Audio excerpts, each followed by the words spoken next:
ನಾನಿಲ್ಲಿ ಮೊದಲಿಗೆ 1 ಕಪ್ ಆಗುವಷ್ಟು ಚಿರೋಟೆ ರವೆ ಹಾಕ್ಕೊತಿದ್ದೀನಿ ಮಿಕ್ಸಿಯಲ್ಲಿ.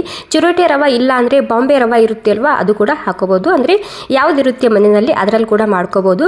ಇವಾಗ ಅರ್ಧ ಕಪ್ ಆಗುವಷ್ಟು ಗಟ್ಟಿ ಅವಲಕ್ಕಿ ಹಾಕೊತಿದ್ದೀನಿ.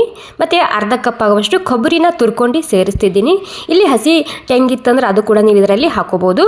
ಮತ್ತು 1 ಚಮಚ ಸಕ್ಕರೆ ಹಾಕ್ಕೊತಿದ್ದೀನಿ. ಸಕ್ಕರೆ ಹಾಕೋದ್ರಿಂದ ಕಲರ್ ತುಂಬಾ ಸರಿಯಾಗಿ ಬರುತ್ತೆ. ರುಚಿಗೆ ತಕ್ಕಷ್ಟು ಉಪ್ಪು, 1 ಕಪ್ ಆಗುವಷ್ಟು ಮೊಸರು ಹಾಕ್ಕೊಂಡಿನಿ. ಮತ್ತು 1 ಕಪ್ ಆಗುವಷ್ಟು ನೀರನ್ನ ಸೇರಿಸ್ತಿದ್ದೀನಿ. ಇವಾಗ ಎಲ್ಲ ಸಾಮಗ್ರಿ ಸೇರಿಸಿ ಮಿಕ್ಸಿಯಲ್ಲಿ ಸ್ಮೂತಾಗಿ ರುಬ್ಕೊಂಡು ತೊಗೋಬೇಕು. ಸೊ ಮೊದಲೇ ಹೇಳಿದಾಗೆ ಚಿರೋಟೆ ರವೆ ಇಲ್ಲ ಅಂದರೆ ನೀವಿಲ್ಲಿ ಬಾಂಬೆ ರವೆ ಕೂಡ ಹಾಕೋಬೋದು. ಇವಾಗ ಎಲ್ಲ ಸೇರಿಸಿ ಈ ಮಿಕ್ಸಿಂಗ್ ಬೌಲ್ದಲ್ಲಿ ಸೇರಿಸ್ತಿದ್ದೀನಿ. ಮತ್ತು ಸ್ವಲ್ಪನೇ ನೀರು ಹಾಕ್ಕೊಂಡು ಇದರಲ್ಲೇ ಹಾಕ್ಕೊತಿದ್ದೀನಿ. ಹಿಟ್ಟು ಹತ್ತಿದೆ ಮಿಕ್ಸಿಗೆ. ಇವಾಗ ಎಲ್ಲ ಸರಿಯಾಗಿ ಮಿಕ್ಸ್ ಮಾಡ್ಕೊಂಡು ಇದಕ್ಕೆ ಒಂದು 5 ರಿಂದ 10 ನಿಮಿಷ ರೆಸ್ಟ್ ಮಾಡೋಕೆ ಬಿಡಬೇಕಾಗುತ್ತೆ. ಒಳಗಡೆ ರವೆ ಹಾಕಿರ್ತೀವಲ್ಲ, ನೀರೆಲ್ಲ ಹೀರ್ಕೊಳ್ಳಿ ಅದು. ಓಕೆ ನೋಡಿ, ಒಂದು 10 ನಿಮಿಷ ಆಗೋ ತನಕ ನಾನು ರೆಸ್ಟ್ ಮಾಡ್ಕೊ ಬಿಟ್ಟಿದ್ದೆ. ನಿಮ್ಮಲ್ಲಿ ಟೈಮ್ ಇಲ್ಲ ಅಂದರೆ ಜಸ್ಟ್ ಒಂದು 5 ನಿಮಿಷ ಬಿಟ್ಟರು ಭೀ ಸಾಕಾಗುತ್ತೆ. ಇದಕ್ಕೆ ಸ್ವಲ್ಪ ಗಟ್ಟಿಯಾಗಿ ನೀವು ನೋಡ್ತಿರ್ಬೋದು, ನೀರೆಲ್ಲ ಹಿಡ್ಕೊಂಡಿದೆ ರವೆ. ಇವಾಗ ಇದಕ್ಕೆ ಸ್ವಲ್ಪ ಅಡುಗೆ ಸೋಡಾ ಹಾಕ್ತಿದ್ದೀನಿ. ಇದು ಹಾಕೋದ್ರಿಂದ ತುಂಬಾ ಸಾಫ್ಟಾಗಿ ಫ್ಲಫಿಯಾಗಿ ಬರುತ್ತೆ. ಇದರ ಬದಲಾಗಿ ಈನೋ ಪೌಡರ್ ಕೂಡ ಹಾಕೋಬೋದು. ಕೊನೆಯಲ್ಲೇ ಹಾಕೋಬೇಕು ಈನೋ ಅಥವಾ ಈ ಅಡುಗೆ ಸೋಡಾ ಹಾಕೋದಾದರೆ. ನನಗೆ ಸ್ವಲ್ಪ ಬೆಟರಾಗಿ ಗಟ್ಟಿ ಅನ್ನಿಸ್ತಿದೆ, ಹೀಗಾಗಿ ಸ್ವಲ್ಪ ನೀರನ್ನ ಹಾಕ್ಕೊಂಡು ಅಡ್ಜಸ್ಟ್ ಮಾಡ್ಕೊತಿದ್ದೀನಿ. ನಾರ್ಮಲ್ ಆಗಿ ದೋಸೆ ಹಿಟ್ಟು ಕಲ್ಸ್ಕೊತೇವಲ್ಲ, ಅದೇ ರೀತಿಯಾಗಿರಬೇಕು. ನಾನಿಲ್ಲಿ ದೋಸೆ ತವ ಇಟ್ಕೊಂಡಿನಿ. ಸ್ವಲ್ಪ ನಾನಿಲ್ಲಿ ಎಣ್ಣೆ ಹಚ್ತಿದ್ದೀನಿ.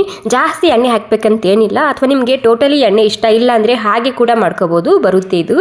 ಇವಾಗ ನೋಡಿ, ಒಮ್ಮೆನೇ ನಾನಿಲ್ಲಿ 3 ಒಮ್ಮೆನೇ ಹಾಕ್ಕೊತಿದ್ದೀನಿ. ಗ್ಯಾಸ್ ಕೂಡ ಉಳಿತಾಯ ಆಗುತ್ತೆ ಮತ್ತು ಬೇಗ ಕೂಡ ನಮ್ಮ ರೆಸಿಪಿ ತಯಾರಾಗುತ್ತೆ. ಇದು 4 ಕೂಡ ಹಾಕೋಬೋದು, ಅಥವಾ ನಿಮ್ಗೆ ಸ್ವಲ್ಪ ದೊಡ್ಡ ಸೈಜಿನ ಬೇಕಂದ್ರೆ ಒಂದೇ ಕೂಡ ನೀವು ಇದರಲ್ಲಿ ಮಾಡ್ಕೋಬೋದು.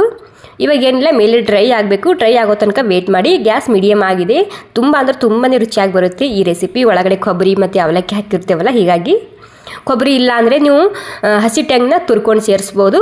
ಇವಾಗ ನೋಡಿ, ಮೇಲೆ ಡ್ರೈ ಆಗಿದೆ. ಮೀಡಿಯಮ್ ಗ್ಯಾಸ್ ಇಟ್ಕೊಂಡು ನಾನಿಲ್ಲಿ ಡ್ರೈ ಆದಮೇಲೆ ಮೇಲೆ ಒಂದೊಂದು ಹನಿ ಇಲ್ಲಿ ಎಣ್ಣೆ ಒರೆಸ್ತಿದ್ದೀನಿ. ನೋಡಿ ಈ ರೀತಿ.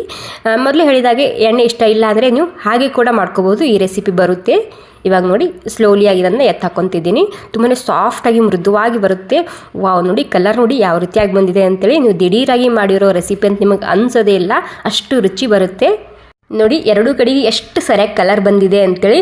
ಸೊ ಜೇನ್ ಗೂಡು ಯಾವ ರೀತಿ ಇರುತ್ತೆ ಅಲ್ವಾ, ಅದೇ ರೀತಿ ಕಾಣ್ತಿದೆ ಇದು ಹೊರಗಡೆ. ಸೊ ನಿಮಗೆ ಕಾಣ್ತಿದೋ ಇಲ್ಲೋ ನನಗೆ ಗೊತ್ತಿಲ್ಲ, ಅಷ್ಟು ಸರಿಯಾಗಿ ಬಂದಿದೆ ಈ ರೆಸಿಪಿ. ಏನಿಲ್ಲ, 10 ನಿಮಿಷಕ್ಕೆಲ್ಲ ರೆಡಿ ಆಗುತ್ತೆ ಇದು.